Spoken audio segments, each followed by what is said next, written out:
Hey everyone and welcome back to another video. In this video, I'm going to show you how to track the status of an order on the Costco app. Now this video is going to be particularly useful for individuals. Let's say that you want to go ahead and track the status of an order on the Costco app.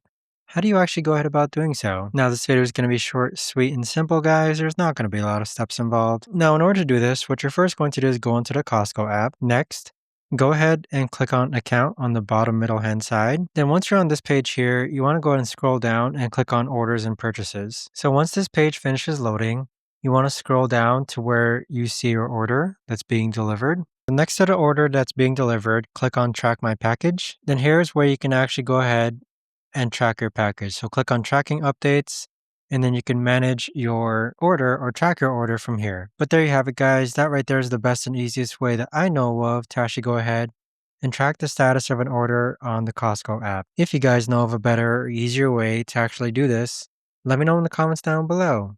I would love to know. Thanks so much for watching everyone and I'll see you guys all in the next video.